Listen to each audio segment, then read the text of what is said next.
Bonjour, donc je suis Nourala Toumi de la société Atos. Atos est un groupe international qui compte plus de 100 000 salariés, une présence dans 72 pays. Et parmi ces pays-là, il y a l'Afrique, bien sûr.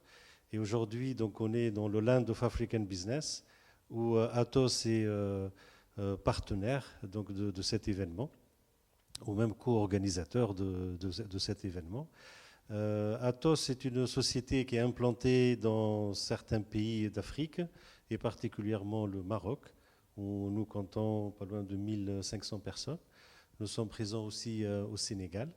Et puis on essaie de nous développer dans d'autres pays d'Afrique. Bon, on est dans d'autres pays, mais avec beaucoup moins de salariés. Mais on a un objectif, parce qu'on a une vision.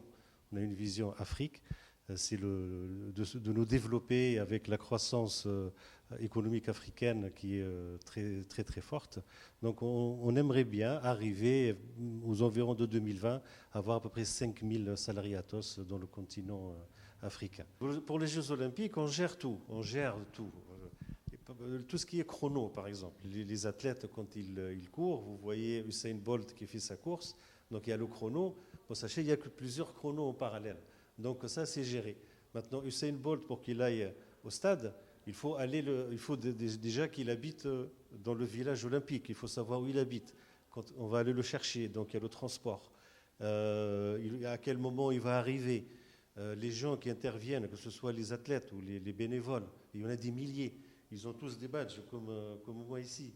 Mais des badges qui permettent les accès à tel endroit ou à tel autre endroit. Il y a le terrorisme, il va falloir lutter contre le terrorisme. Le terrorisme, c'est le terrorisme des hackers, des cyberattaques. Il y a plusieurs millions d'attaques par jour, tous les jours. Et notre système, il doit montrer qu'il est capable de résister à ces attaques-là. Et il l'a montré, que ce soit sur les Jeux Olympiques de Rio ou les Jeux Olympiques d'avant.